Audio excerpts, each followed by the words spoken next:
স্বাগতম সবাইকে। আপনারা শুনছেন বেঙ্গল আফটার ডার্ক। আমাদের আজকের আয়োজন প্রখ্যাত লেখক এবং চলচ্চিত্রকার সত্যজিৎ রায়ের লেখা ছোট গল্প গগন চৌধুরীর স্টুডিও। বেঙ্গল আফটার ডার্কের কন্টেন্টের নিয়মিত আপডেটস পেতে এখনই সাবস্ক্রাইব করো আমাদের চ্যানেলটি আর প্রেস করো বেল আইকন। একটা ফ্ল্যাট দিনের বেলা দেখে পছন্দ হলেও সেখানে গিয়ে থাকানো অবধি তার সুবিধে অসুবিধেগুলো ঠিক বোঝা যায় না। সুধীন সরকার এটাই উপলব্ধি করলেও ভবানীপুরে এই ফ্ল্যাটে বসবাস আরম্ভ করে। এই একটা ব্যাপারেই ভাগ্যলক্ষ্মী এত শুকনো হাসলেন, না হলে তিনি যে সুধীনের প্রতি সবিশেষে প্রসন্না তার নজিরের অভাব নেই। যেমন তার পদোন্নতির ব্যাপারটাই ধরা যাক। সে এখন অফিসের একটা ডিপার্টমেন্টের হেড। ঠিক এত তাড়াতাড়ি মাথায় পৌঁছানোর কথা নয়, হাজার হোক তার বয়সটা তো বেশি নয়। এই আষাঢ়ে 31 পড়েছে সে। ডিপার্টমেন্টের কাঁধ অবধি এমনই উঠেছিল সুধীন। মাথায় ছিল নগেন্দ্র কপুর, যার বয়স 40, যিনি দীর্ঘাঙ্গ, সুপুরুষ, কর্মক্ষম, যিনি ছাই রঙের সাফারি স্যুট পরে অফিসে ঢুকলেই সকলের দৃষ্টি চলে যায় তার দিকে। সেই নগেন্দ্র কাপুর যে আকস্মাৎ টালিগঞ্জের গল্ফের মাঠে হৃদযন্ত্রের ক্রিয়া বন্ধ হয়ে শেষ হয়ে যাবেন, সে কি কেউ স্বপ্নেও ভেবেছিল? এই মৃত্যুর পরে সুধীন দেখল প্রায় প্রাকৃতিক নিয়মের মতোই সে কাপুরের জায়গা অধিকার করে বসেছে। এটা অবশ্যই শুধু কপাল জোরে নয়, সুধীন এই পদের উপযুক্ত নয় এ অপবাদ তাকে কেউ দেবে না। তারপর এই ফ্ল্যাট। সুধীনের বাপ মা তাকে সংসারী করার জন্য উঠে পড়ে লেগেছিলেন। সময়টাও ভালো, কাজেই সুধীনকে বাধ্য হয়েই সেই অবস্থার জন্য প্রস্তুত হতে হয়েছে। আগে পার্ক সার্কাসে যে ফ্ল্যাটটা ছিল তা পায়রার খোপের মতো, দুখানা ঘরে সংসার করা চলে না। তাছাড়া কাছেই ছিল একটা বিয়ে শাদিতে ভাড়া দেওয়ার বাড়ি। অষ্টপ্রহর গ্রামোফোন রেকর্ডে সানাইয়ের মতো বিকৃত বাঁশ ফাটা সুরে সুধীনের প্রাণ অতিষ্ঠ হয়ে এসেছিল। দালালের কাছে খবর পেয়ে সুধীন প্রথম যে ফ্ল্যাটটা দেখতে গেল সেটাই হলো ভবানীপুরের এই ফ্ল্যাট। দোতলা ফ্ল্যাট, 3খানা বেশ বড় বড় ঘর, 2টো বাথরুম, দক্ষিণে বারান্দা, মেঝের মোজাইক, জানলার গ্রিল, ফ্ল্যাটের প্ল্যান সব কিছুতেই সুপরিকল্পনা ও সুরুচির ছাপ। ভাড়া 800। সর্বোপরি বাড়িওয়ালার সঙ্গে কথা বলে তাকে মোটামুটি সজ্জন ব্যক্তিই মনে হয়েছে। সুধীনের আর দ্বিতীয় কোনো ফ্ল্যাট দেখতেও হয়নি। 2 সপ্তাহ হলো সে এসেছে এই ফ্ল্যাটে। প্রথম কদিন অত একটা খেয়াল করেনি। এরপর একদিন মাঝরাতে ঘুম ভেঙে দেখল তার চোখে বাইরে থেকে বিজলি আলো এসে পড়ছে। বেশ উজ্জ্বল আলো। এত রাত্রে আলো আসে কোত্থেকে? সুধীন বিছানা ছেড়ে বারান্দায় গিয়ে দাঁড়ালো। সারা পাড়া অন্ধকার, কেবল একটা আলো জ্বলছে রাস্তার উল্টো দিকে প্রাচীন অট্টালিকার 3 তলার একটি ঘরে। খোলা জানলার পর্দার উপর দিয়ে শটান এসে বারান্দা পেরিয়ে ঢুকছে সুধীনের ঘরে। শুধু ঘরে নয়, একেবারে সুধীনের বিছানায়। বালিশ উল্টো দিকে ঘুরিয়ে নিলেও সে আলো পড়বে সুধীনের মুখে। এ তো বড় জ্বালাতন। ঘর অন্ধকার না হলে মানুষ ঘুমোয় কি করে? অন্তত সুধীন তো সেটা পারেই না। এটা কি রোজই হবে নাকি? আরও 1 সপ্তাহ দেখার পরে সুধীন বুঝল এই নিয়মের কোনো ব্যতিক্রম নেই। 12টার কিছু আগে থেকে আলোটা জ্বলে এবং জ্বলে থাকে ভোর অবধি। অথচ নিজের ঘরের দক্ষিণের জানলা বন্ধ করে শোয়ায় সুধীনের ঘোর আপত্তি। কার না হয়? কলকাতায় ওই একটা জিনিসেরই অনেক দাম। দক্ষিণের জানলা, বিশেষ করে তার সামনে যদি অন্য কোনো বাড়ি না থাকে, সেটাও এই ফ্ল্যাটের একটা লোভনীয় দিক। জানলার সামনে রাস্তার ওপরে হলো ওই পুরনো বনেদি বাড়িটার সংলগ্ন বাগান, যেখানে অদূর ভবিষ্যতে নতুন কোনো দালান ওঠার সম্ভাবনাই নেই। বাড়িটা কোনো এককালীন জমিদারের সেটা বোঝাই যায়। সংস্কার হয়নি বহুদিন, লোকজনও বিশেষ থাকে বলে মনে হয় না, ওই 3 তলার ঘরে ছাড়া। কোনো অজ্ঞাত কারণে ওই ঘরের বাসিন্দা সারা রাত বাতি জ্বালিয়ে রাখেন। 1 তলার ফ্ল্যাটে ফ্যামিলি নিয়েই থাকেন সোমেশ্বর নাগ। সুধীনের 4 মাস আগেই নিয়ে এসেছেন এই ফ্ল্যাটে। বছর 55 বয়স, বেঙ্গল ক্লাবের মেম্বার। সন্ধ্যাটা তিনি ক্লাবেই কাটান। এক শনিবারে বিকেলে বাড়ির গেটে তার সঙ্গে দেখা হওয়ায় সুধীন তার সঙ্গে কিঞ্চিত বাক্যালাপের লোভ সামলাতে পারল না। আমাদের উল্টো দিকের বাড়িটা কাদের বলুন তো? চৌধুরী। কেন, কি ব্যাপার? না মানে বাড়িতে তো বিশেষ কেউ থাকে বলে মনে হয় না, অথচ 3 তলার একটা ঘরে সারা রাত বাতি জ্বলে। সেটা লক্ষ্য করেছেন? না, তা তো করিনি। আপনাদের ঘরে আসে না আলো? সেটা তো সম্ভব নয়, ওদের ছাদের পাঁচিলটা সামনে পড়ে তো, আমরা তো ঘরটাই দেখতে পাই না। খুব বেঁচে গেছেন, আমার তো রাত্রে ঘুমই হয় না ওই আলোর জন্য। Very strange. শুনেছি ওই এত বড় বাড়িতে একটা কি দুটা মাত্র প্রাণী থাকে। মালিক হলেন গগন চৌধুরী। তাকে বড় একটা দেখা যায় না, আমি তো এসে অবধি দেখিনি। তবে আছেন বলে জানি। বয়স হয়েছে বোধ হয়। শুনেছি এককালে ছবি টবি আঁকতেন। আপনি এক কাজ করুন না, ভদ্রলোককে গিয়ে সোজাসুজি বলুন অন্তত ওর নিজের ঘরে জানলাটা তো বন্ধ করে রাখতে পারেন। এতটুকু কনসিডারেশন হবে না প্রতিবেশীর জন্য? সুধীন মনে মনে ভাবল এই কাজটা অবশ্যই করা যায়, যদিও সহজ নয়। অনুরোধ করলেও সেটা যে গ্রাহ্য হবে এমন কোনো গ্যারান্টি নেই। রাত্রে এমন কি ঘটনা ঘটে গগন চৌধুরীর ঘরে? সুধীন বুঝতে পারল আলোর জন্য ব্যাঘাতের প্রশ্ন বড় ঠিকই, কিন্তু ওই প্রাচীন অট্টালিকার ওই ঘরে কি ঘটছে সেটা জানার আগ্রহ কম নয়। তার বন্ধু মহিম রেসের মাঠে যাতায়াত করে, তার একটা বড় বাইনোকুলার আছে, সেটা দিয়ে দেখলে কিছু জানা যাবে নিশ্চয়ই। বাইনোকুলারের দরকার এই জন্যই যে ঘরটা নেহাত কাছে যে তাও নয়। চৌধুরীদের বাড়িটা ঠিক রাস্তার ওপরে নয়, পাঁচিল পেরিয়ে সামনে বেশ খানিকটা জায়গা আছে যেটা বাগানেরই অংশ। এই দূরত্বের পরেও আরও দূরত্ব আছে, কারণ 3 তলা ঘরটা ছাদের খানিকটা অংশ পেরিয়ে। মহিমের বাইনোকুলারে জানলাটা চলে এলো অনেকখানি কাছে, কিন্তু পর্দার উপর দিয়ে দেয়ালে খানিকটা অংশ ছাড়া বিশেষ কিছুই দেখা গেল না। দেয়ালে টাঙানো তেল রঙে আঁকা দুটি আবক্ষ প্রতিকৃতির খানিকটা করে অংশ দেখা যাচ্ছে সিলিংয়ের ওই আলোতে। তাহলে কি শিল্পীর ঘর? এটাই কি ছিল ভদ্রলোকের স্টুডিও? কিন্তু সেখানে কি কোনো মানুষ নেই? হ্যাঁ, আছে। এইমাত্র জানলার পর্দায় ছায়া ফেলে একটা মূর্তি ডান থেকে বাঁ দিকে সরে গেল, কিন্তু ছায়া থেকে মানুষটা চেনা গেল না। পর্দার আলোটা পড়তে তার স্বচ্ছতা অনেকটা কমে গেছে। প্রায় 15 মিনিট দেখার পর সুধীনেরও ক্লান্তি এলো। যেটুকু ঘুমের সম্ভাবনা তাও কি সে নষ্ট করেছে এই ছেলে মানুষই করে? বাইনোকুলারটা টেবিলের উপর রেখে দিয়ে সুধীন শুয়ে পড়ল। সে মনে মনে স্থির করেছে যে কি করা দরকার। সোজা গিয়ে গগন চৌধুরীর সঙ্গে দেখা করতে হবে। তাকে বলবে যে তার ঘরের উত্তরের দিকের জানলাটা বন্ধ রাখতে হবে। এতে কাজ হলে হবে, না হলে সুধীনকে এই অবস্থার সঙ্গে মানিয়েই নিতে হবে। গগন চৌধুরী লোকটা কিরকম সেটা জানা থাকলে ভালো হতো।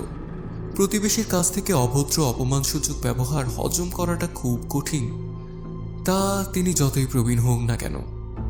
কিন্তু এক্ষেত্রে ঝুঁকিটা নেওয়া ছাড়া কোনো গতি যে নেই। গেটটা খোলা এবং দারোয়ান নেই, সেটা দেখে সুধীনের একটু অবাক লাগলো।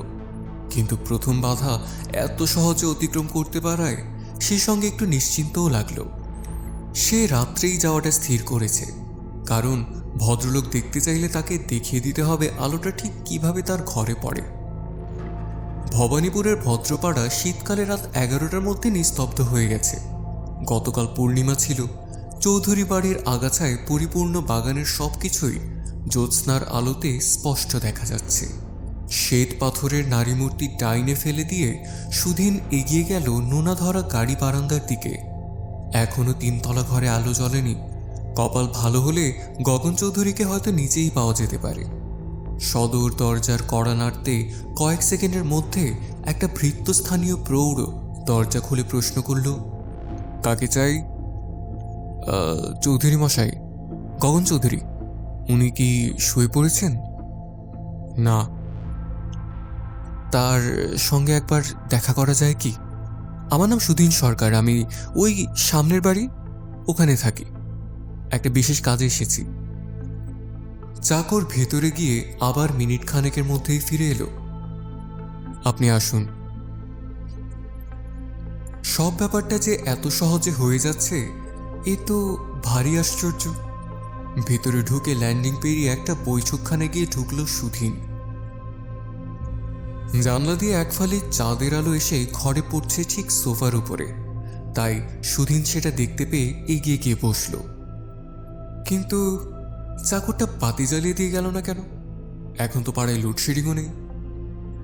এবারে ঘরের চারদিকে চোখ ঘুরাতেই সুধীনের হৃদস্পন্দন হঠাৎ দেখতে দেখতে দ্বিগুণ হয়ে গেল। সে কি ঘর ভর্তি লোকের মধ্যে এসে পড়ল নাকি? তাকে ঘিরে কারা চেয়ে রয়েছে তার দিকে?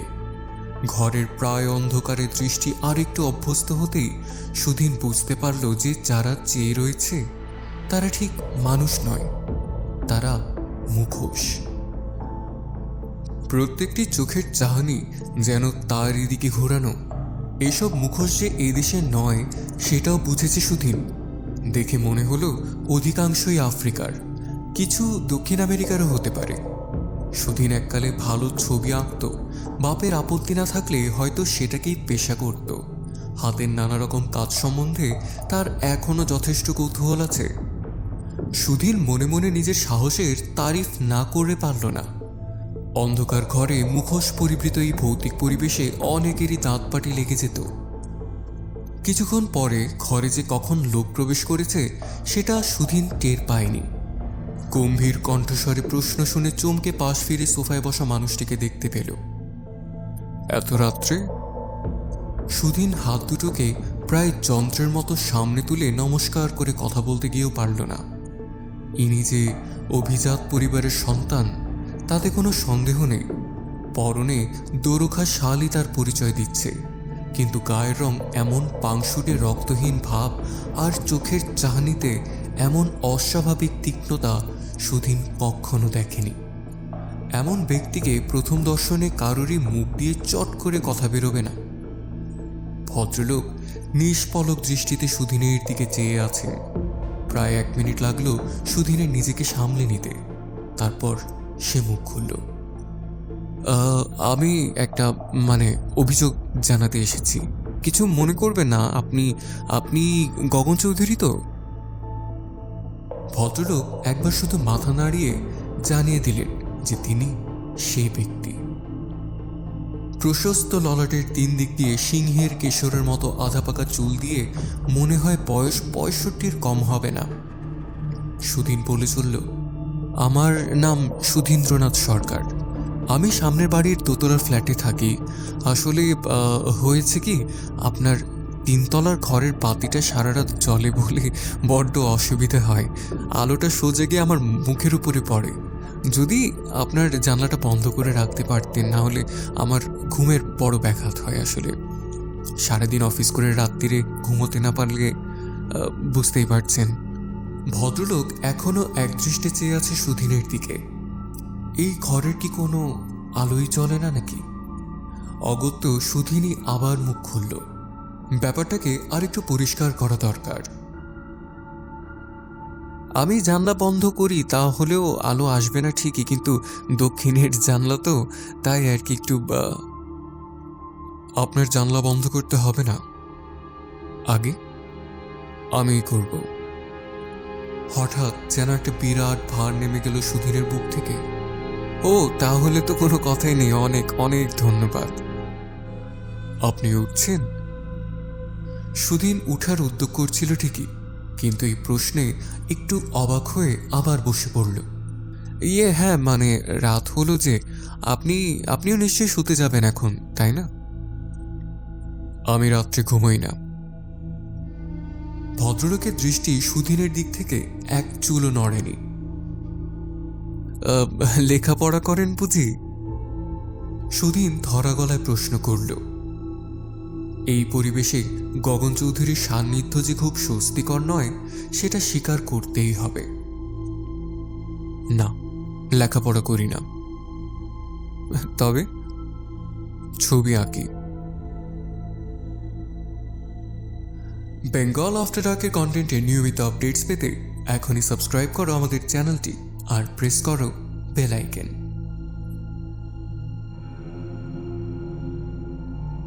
সুধীরের মনে পড়ে গেল বাইনোকুলার দিয়ে ঘরের দেওয়ালে পেইন্টিং দেখে মনে হয়েছিল সেটা চিত্রকরের স্টুডিও হতে পারে। নাগমশাইও বলেছিলেন ইনি এককালে ছবি আঁকতেন। ও তার মানে ওই ঘরটা আপনার স্টুডিও? ঠিক ধরেছেন, কিন্তু সে কথা বোধহয় পাড়ার বিশেষ কেউ জানে না, তাই না? গগন চৌধুরী একটা শুকনো হাসি হাসলেন। আপনার সময় আছে? সময় মানে? তাহলে কতগুলো কথা বলি, অনেক দিনের জমে থাকা কথা, কাউকে বলার সুযোগ হয়নি কখনো। সুধীন অনুভব করল ভদ্রলোকের অনুরোধ অগ্রাহ্য করার ক্ষমতা তার নেই। হ্যাঁ বলুন। পাড়ার লোকেরা জানে না, কারণ জানার আগ্রহও নেই। একটা লোক সারাটা জীবন শিল্প চর্চা করে গেল, কিন্তু সেই সম্বন্ধে কারোরই কোনো কৌতূহল নেই।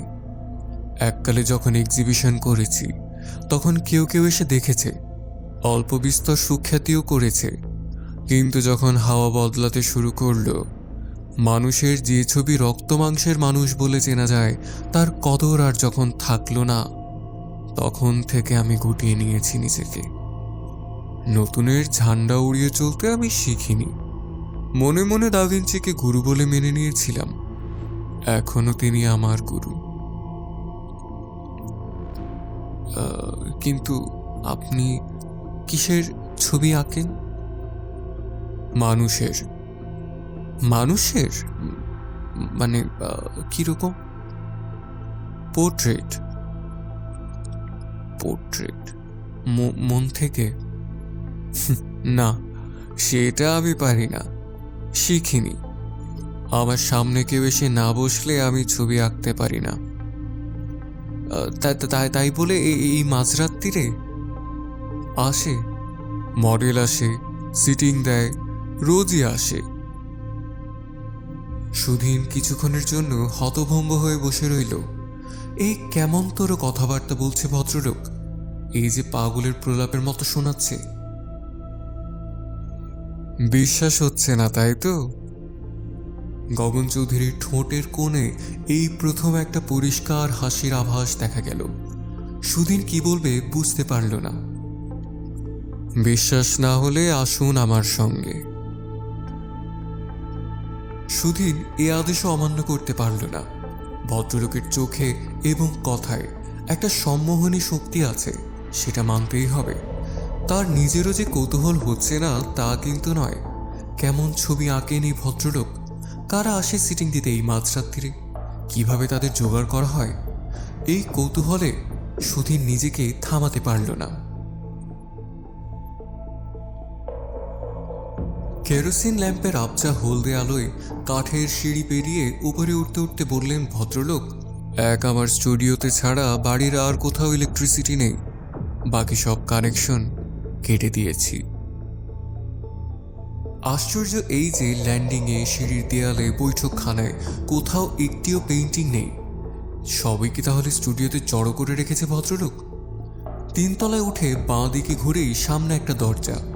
সেই ঘরে সুধীনকে নিয়ে ঢুকে দরজা আবার বন্ধ করে বাঁয়ে দেয়ালের একটা সুইচ টিপতেই উজ্জ্বল আলোতে ঘরটা ভরে গেল। এটাই যে স্টুডিও সেটা আর বলে দিতে হয় না। আঁকার সব সরঞ্জামই রয়েছে এই ঘরে। ঘরের একপাশে আলোর ঠিক নিচে ইজেলের একটা সাদা ক্যানভাস খাটানো রয়েছে, তাতে নতুন ছবি শুরু হবে সেটা বোঝাই যাচ্ছে। সরঞ্জামের বাইরে যেটা আছে সেটা হলো দেয়ালে টাঙানো এবং মেঝেতে টাই করে রাখা পোর্ট্রেটগুলো। কমপক্ষে 100 তো হবেই। মেঝেরগুলো এগিয়ে গিয়ে হাতে তুলে না ধরলে বোঝা যাবে না। যেগুলো চোখের সামনে জলজ্যান্ত সে হলো দেওয়ালে টাঙানো পোর্ট্রেটগুলো, অধিকাংশই পুরুষের ছবি। সুধীন তার তৈরি চোখে বুঝে নিল সাবেকি ঢঙে আঁকা পেইন্টিংগুলোতে যথেষ্ট মুন্সিয়ানার পরিচয় আছে। এখানেও সুধীনের মনে হলো যে সে যেন অনেক জ্যান্ত মানুষের ভিড়ে এসে পড়েছে এবং সবাই চেয়ে আছে তারই দিকে। কমপক্ষে 50 জোড়া চোখ। কিন্তু এরা সব কারা? দু একটা মুখ চেনা চেনা মনে হচ্ছে বটে, কিন্তু কেমন লাগছে? গগন চৌধুরী প্রশ্ন করে উঠলেন। অনেক উচ্চদরের কাজ, স্বীকার করতে বাধ্য হলো সুধীন। অথচ অয়েল পেইন্টিংয়ে পোর্ট্রেট আঁকার রেওয়াজটাই লোপ পেয়ে গেছে। সেখানে আমাদের মতো শিল্পীদের কি দশা হয় ভেবে দেখেছেন? কিন্তু এই ঘরে এসে তো মনে হচ্ছে না যে আপনার কাজের অভাব আছে। কি বলছেন? সে তো এখন, এককালে 15 বছর ধরে সামনে কাগজে বিজ্ঞাপন দিয়েছি, একটা লোকও সাড়া দেয়নি। শেষটায় বাধ্য হয়ে বন্ধ করে দিই। তারপর আবার আঁকা শুরু হলো কি করে? অবস্থার পরিবর্তনের ফলে। সুধীন আর কিছু বলল না, কারণ তার সমস্ত মন এখন ছবির দিকে। ইতিমধ্যে সে 3 জনকে চিনতে পেরেছে। একজন মাস 4 হলো মারা গেছেন, বিখ্যাত গায়ক অনন্তলাল নিয়োগী। সুধীন আসরে বসে তার গান শুনছে বছর 8 আগে।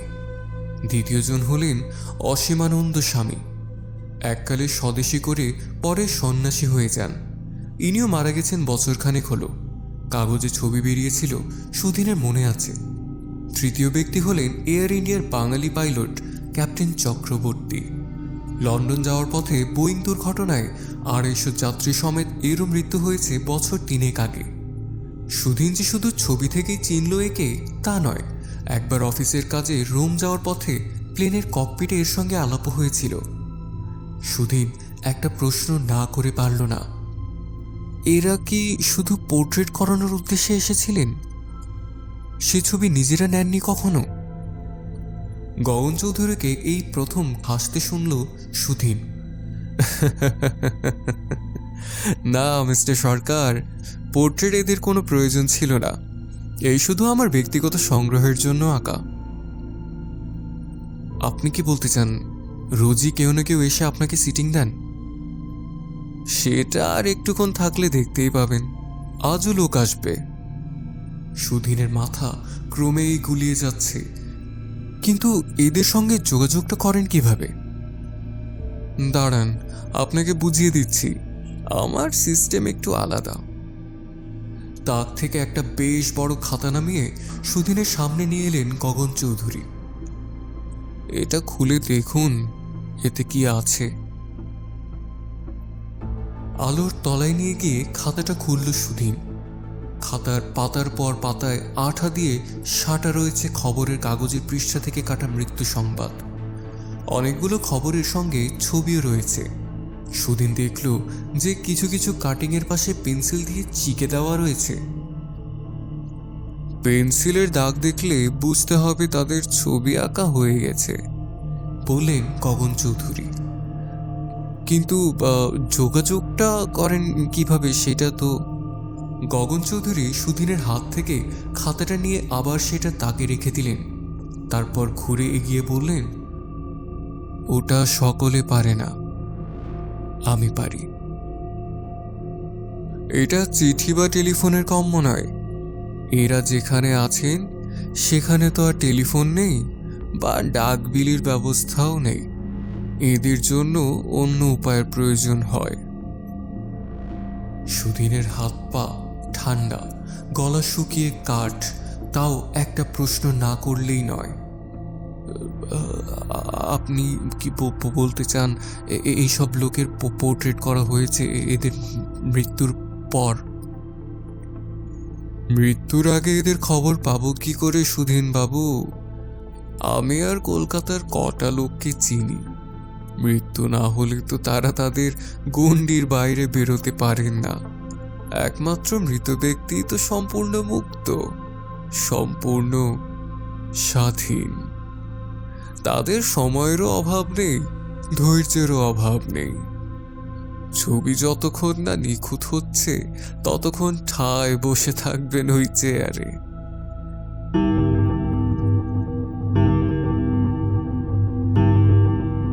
রাত্রের নিস্তব্ধতা বিদীর্ণ করে একটা ঘড়ি বেজে উঠল। সিঁড়ির পাশে যে ঘড়িটা দেখেছিল সুধীন, সেটাই বোধ হয়। 12টা বেজে গেছে। এইবার আসবেন তারা। কে আসবে? সুদিনের গলার স্বর অস্বাভাবিক রকম চাপা ও রুক্ষ, তার মাথা ঝিমঝিম করছে। আজকে যিনি বসবেন তিনি। ওই তার পায়ের শব্দ। সুদিন শ্রবণ শক্তিটা এখনো হারায়নি, তাই সে স্পষ্ট শুনতে পেল বাহিরের নিচ থেকে জুতোর শব্দ আসছে। গগন চৌধুরী এগিয়ে গেছেন পাশের একটা জানলার দিকে। এসে দেখুন, আমার কথা বিশ্বাস যদি না হয় নিজেই এসে দেখুন। এও কি সেই সম্মোহনী শক্তি? যন্ত্রচালিতের মতো এগিয়ে গিয়ে সুদিন গগন চৌধুরীর পাশে দাঁড়িয়ে নিচের দিকে দৃষ্টি করল। তারপর তার অজান্তেই একটা আর্তস্বর বেরিয়ে এলো তার গলা থেকে। একে চিনি যে, একে যে চিনি আমি। সেই তৃপ্ত মিলিটারি ভঙ্গি, সেই দীর্ঘকরণ, সেই ছাই রঙের সাফারি স্যুট। ইনি ছিলেন সুধীনের বস, নগেন্দ্রনাথ কপুর। সুধীনের মাথা ঘুরছে। টাল সামলানোর জন্য সেই ইজেলটাকে জাপটে ধরে ফেলল। সিঁড়ি দিয়ে পায়ের আওয়াজ উপরে উঠে আসছে। কাঠের সিঁড়িতে জুতোর ক্রমবর্ধমান শব্দে সমস্ত বাড়ি কম কম করছে। এবার আওয়াজ থামল। নৈশব্দের মতো গগন চৌধুরী মুখ খুললেন আবার। যোগ স্থাপনের কথা জিজ্ঞেস করেছিলেন না সুধীন বাবু? ভেরি সিম্পল, এইভাবে হাত ছেনে দিলেই চলে আসে। সুধীন বিস্ফোরিত চোখে দেখল দোরখা শালের ভিতর থেকে গগন চৌধুরীর ডান হাতটা বেরিয়ে সামনে এলো প্রসারিত হয়ে। যে হাতে ডাকা সেই হাতেই আঁকা। সেই হাতে মাংস, চামড়া কিচ্ছু নেই। সংজ্ঞা হারাবার আগের মুহূর্তে সুধীন শুনল স্টুডিওর বন্ধ দরজার বাইরে থেকে টোকা পড়ছে।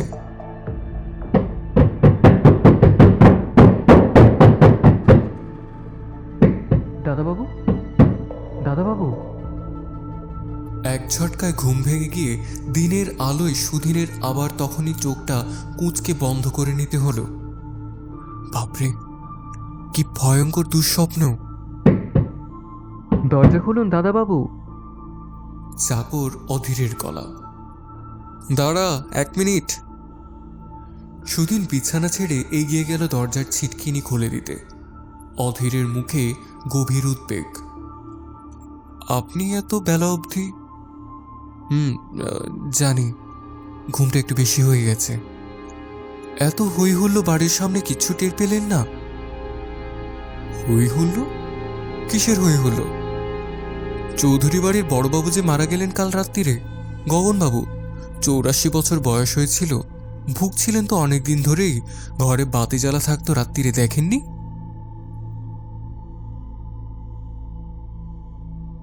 তুই জানতিস ওর অসুখ?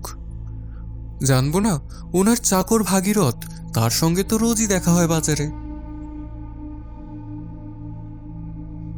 তো এই ছিল আমাদের আজকের আয়োজন। আমাদের আয়োজনটি ভালো লেগে থাকলে লাইক করো। নিয়মিত এমন রহস্য, রোমাঞ্চ এবং অলৌকিকতায় ভরা কন্টেন্ট পেতে সাবস্ক্রাইব করো বেঙ্গল আফটার ডার্ক ইউটিউব চ্যানেলটি আর প্রেস করো বেল আইকন। সেই সাথে কমেন্টে জানাও আমাদের আয়োজন সম্পর্কে তোমাদের মতামত, আর শেয়ার করো তোমার বন্ধুদের সাথে। ফিরছে আরও একটি নতুন গল্প নিয়ে আগামী শুক্রবার। Till then, take care and good by.